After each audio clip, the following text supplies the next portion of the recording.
Fala moçada, tudo bem? Sou a professora Nanda Mota, sou professora de História e faço parte desse grupo de professores de Ciências Humanas que estão ocupando essa plataforma de fato para mudar a vida de vocês. A gente está aqui para produzir conhecimento, né, para compartilhar isso com vocês, tá?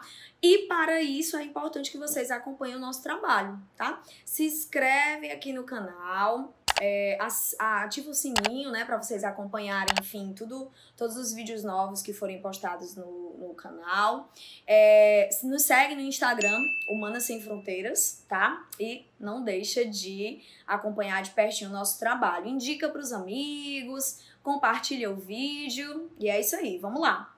Gente, hoje a gente vai falar sobre um assunto que é de fundamental importância para todo mundo que está se preparando para o vestibular, enfim, concursos diversos, que na verdade, a gente já falou sobre um conceito, né, que nós vamos continuar trabalhando na aula de hoje, tá? Que é o conceito de modernidade. Esse conceito já foi trabalhado por mim e pelo professor Rafael.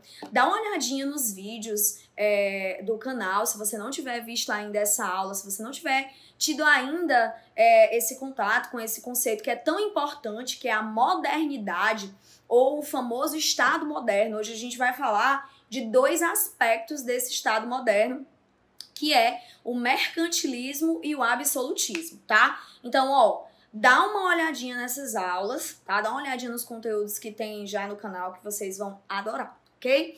Gente, Estado moderno. O que é esse Estado moderno? Como é que ele se apresenta?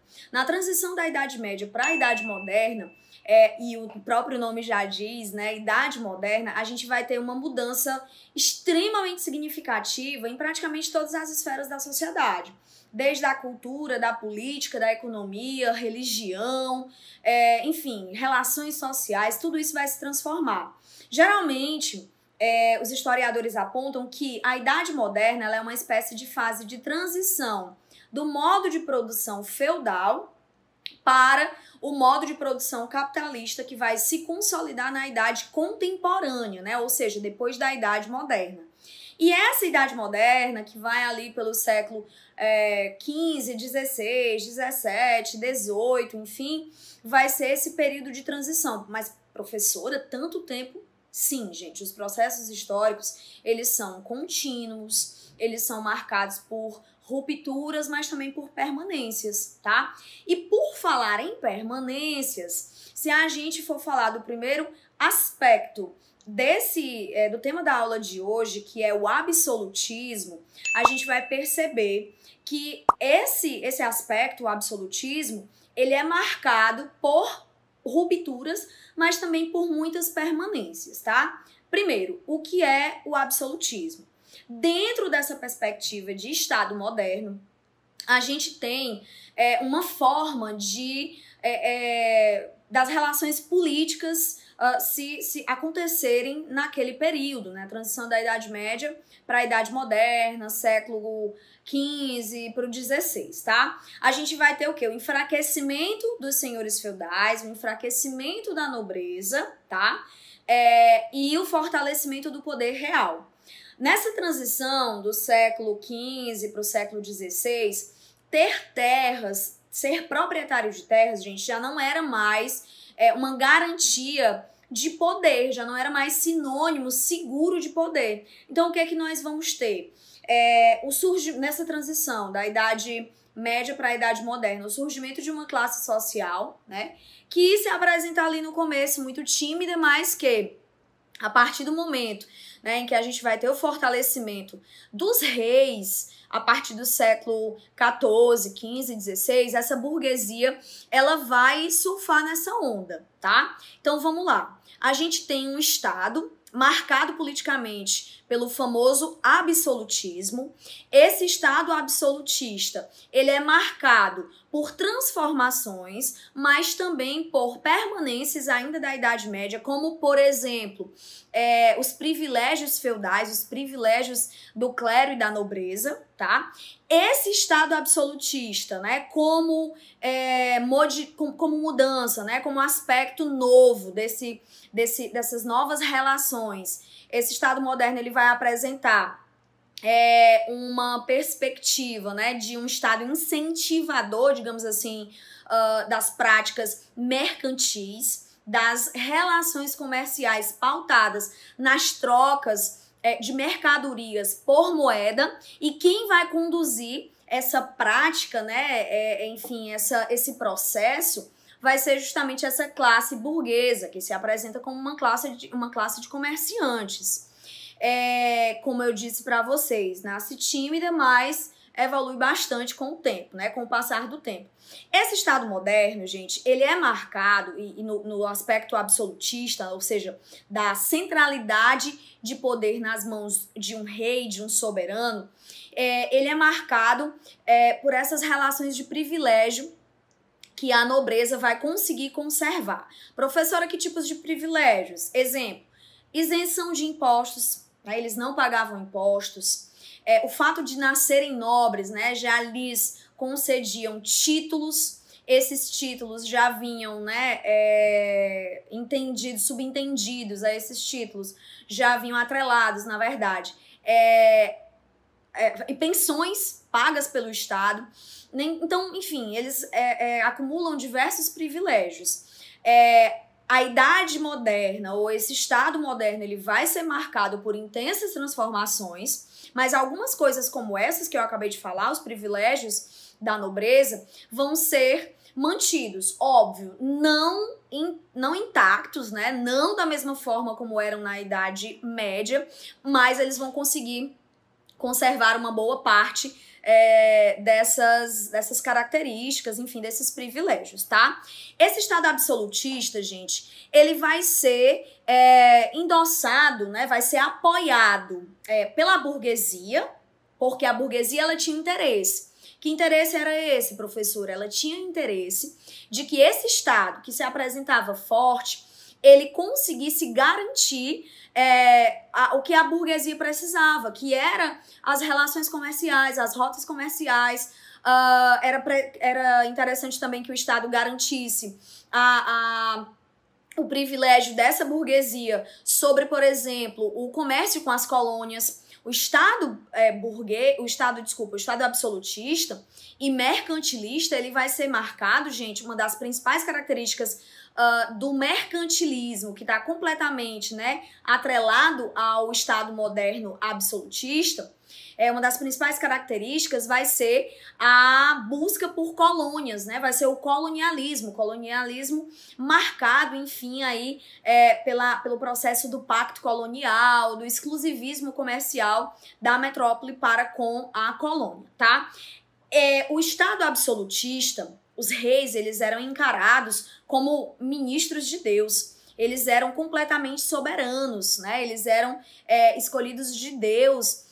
E isso era fortalecido, essa ideia de que eles eram, na verdade, representantes de Deus, eram fortalecidos por teóricos. Teóricos como, por exemplo, Jean Bodin, ele vai ser um dos principais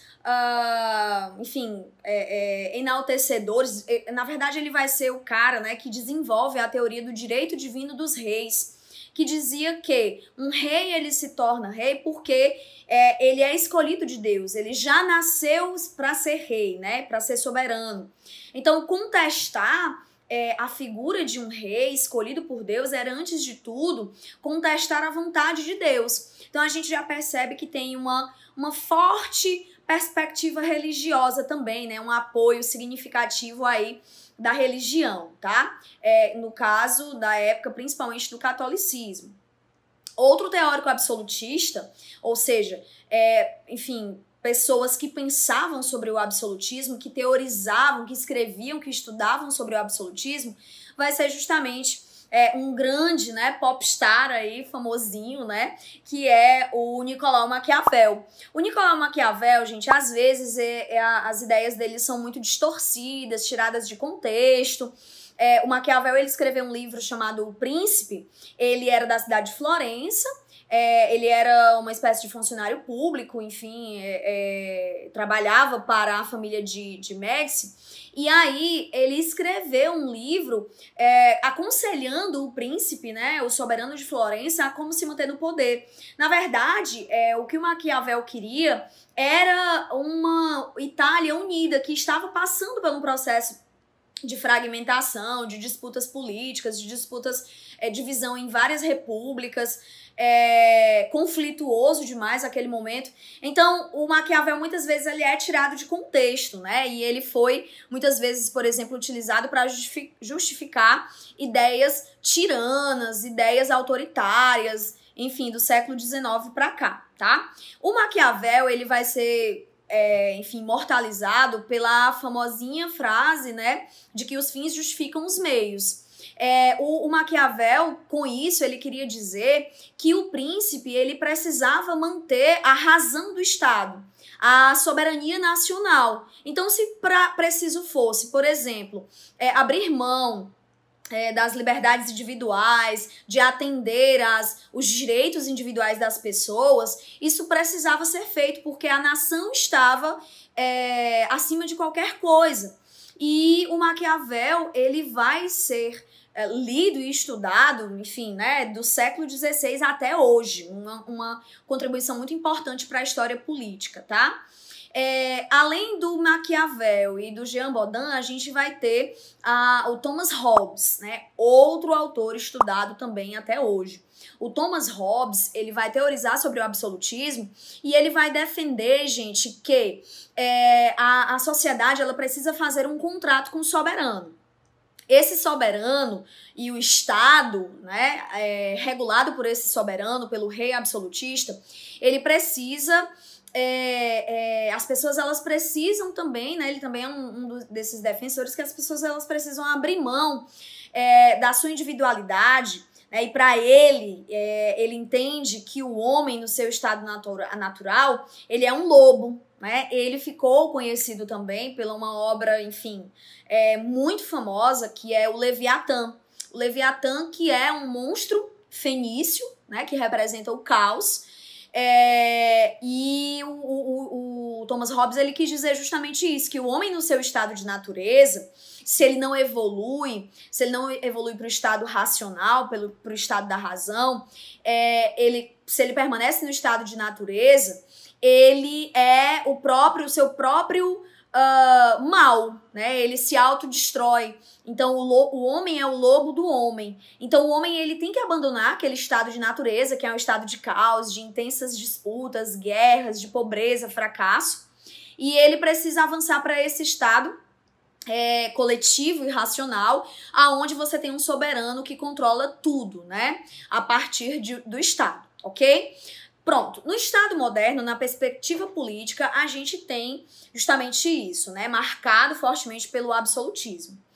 E aí um viés que também é muito importante e interessante da gente falar, porque é complementar, é sobre o mercantilismo, tá? O mercantilismo, gente, ele é nada mais nada menos do que uma prática extremamente importante para a existência desse Estado, para a existência desse Estado moderno e desse Estado absolutista, tá? A verdade, o que vai acontecer é que esse Estado absolutista, ele vai se apresentar, digamos que, muito cauteloso, muito cuidadoso em preservar alguns privilégios da Idade Média, mas ele também, contraditoriamente, vai se apresentar como um forte inovador nas práticas econômicas, né? Como um grande propiciador dessas práticas mercantis, enfim, de intensas trocas comerciais feitas pela burguesia. Quais são as principais características dessas práticas econômicas, né? Elas ficam conhecidas como mercantilismo porque é esse período de intensas trocas comerciais. Quais são as principais características? Primeiro, o Estado, como ele era um Estado absolutista e forte, ele intervia na economia.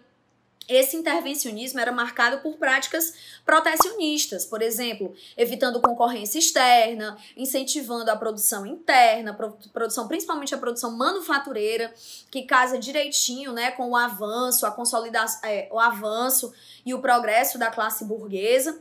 essa ideia de intervencionismo, de práticas protecionistas vem também, por exemplo, no aumento de tarifas alfandegárias para mercadorias externas, enfim, né, para dificultar a entrada dessas mercadorias no mercado nacional.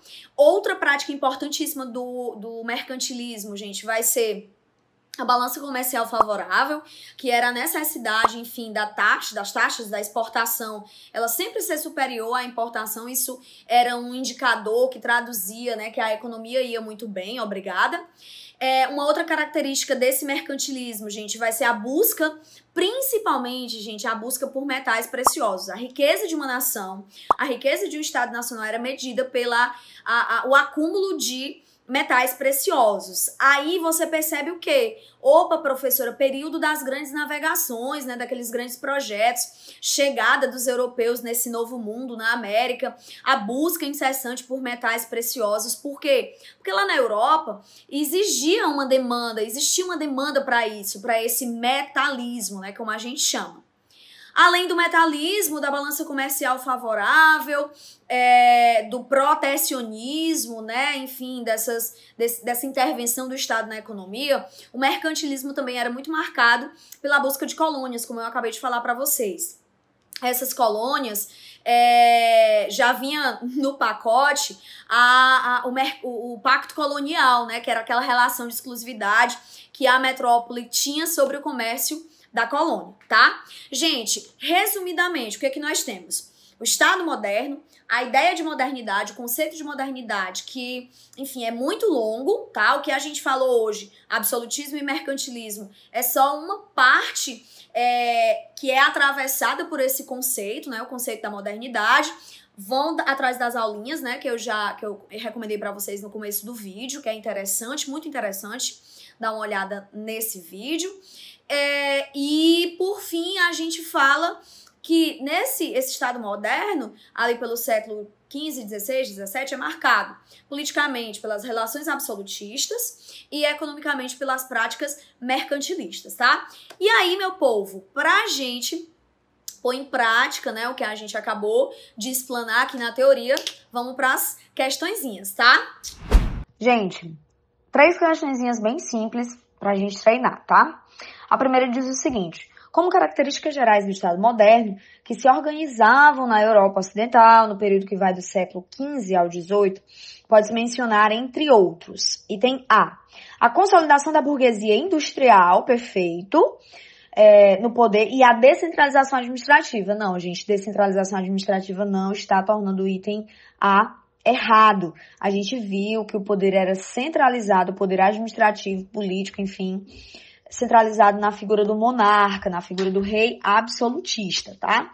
Item B: centralização e unificação administrativa, bem como o desenvolvimento do mercantilismo. Gente, perfeito. Item B tá bem amarradinho, bem bonitinho, só esperando a gente para marcar. Vamos ver o item C: extinção das obrigações feudais. Gente, extinção não. Na verdade, a gente tinha ainda algumas características feudais que foram conservadas, né, como os privilégios, a isenção de impostos, etc, tá? Item C errado. D: superação das relações feudais e a não intervenção na economia. De jeito nenhum. Mercantilismo, a gente viu que intervia demais na economia, o Estado, né? O Estado absolutista era um grande interventor. E superação das relações feudais, de novo, não. A gente viu que muitos costumes feudais foram mantidos. Por fim, o item E: consolidação do localismo político e a montagem de um exército nacional. Montagem de um exército nacional até nem tanto, mas consolidação do localismo político, não, gente, era um Estado nacional, não era um Estado local, né? Não era um governo local, ok? Segunda questão: entre as principais características do mercantilismo, podemos citar item A: o protecionismo, o esforço de manter a balança comercial favorável e a crítica ao colonialismo. Crítica não, gente. Apoio, busca pelo colonialismo. Item A: falso. B. O esforço de manter a balança comercial favorável, a crítica ao colonialismo e a defesa do livre comércio. Crítica ao colonialismo e defesa do livre comércio, gente, é mais na frente. É lá no movimento iluminista, aliás, no movimento liberal, liberalismo econômico, liberalismo político, que na verdade, né, são as bases para o movimento iluminista. C. A defesa do livre comércio, o metalismo e o protecionismo. Defesa do livre comércio? Gente, não, de jeito nenhum. E o monopólio? E o pacto colonial? Né? D. O metalismo, o protecionismo e o esforço de manter a balança comercial favorável. Perfeito, a gente marca a letra D de dado. Item E. A crítica ao colonialismo, não. De novo, não. Errado, item E. Terceira questão. Quando se estuda o absolutismo monárquico, é frequente vermos a frase: o Estado sou eu, proferida, pelo rei Sol Luís XIV. Gente, esse é o rei da França. Ele ficou conhecido, né, enfim, imortalizado, porque assim, o Estado francês foi um dos estados mais absolutistas da Europa. E esse termo, né, o Estado sou eu, ele era a personificação do Estado. Então, a gente percebe como o absolutismo, ele era forte e ele acabava se confundindo com a pessoa do rei, com o soberano, né? Então, é correto afirmar, é correto dizer que essa frase, item A, torna patente o uso do simbolismo solar, característico da maçonaria francesa. Gente, nada a ver, né? O item aí completamente deslocado. B. Explicita o conteúdo do absolutismo, no qual o rei é a fonte da soberania e do poder. Opa, itemzinho bem amarradinho, bem bonitinho. A gente faz o quê? Marca. C. Explica o Estado francês da época erroneamente, já que o rei não governava de fato. Claro que governava, com força, né? Como a gente diz aqui por aqui. Item D. Foi proferida por Luís XIV ter vencido a Revolução Puritana. Foi proferida após Luís XIV ter vencido a Revolução Puritana e o exército de Cromwell. Gente, Revolução Puritana e o exército de Cromwell está ligado ao Estado inglês, tá? A queda do absolutismo inglês e a ascensão da burguesia ao poder, enfim, né? É um papo para outro momento. E por fim, o item E foi proferida após Luís XIV ter vencido a Guerra das Duas Rosas. Gente, a Guerra das Duas Rosas, ó, já tinha passado há muitos séculos, né? Foi bem atrás. Guerra das Duas Rosas, ali na transição da Idade Média para a Idade Moderna. Luís XIV, ele reina na França no século XVIII, ok? Beleza? Gente, então é isso. Um forte abraço para vocês.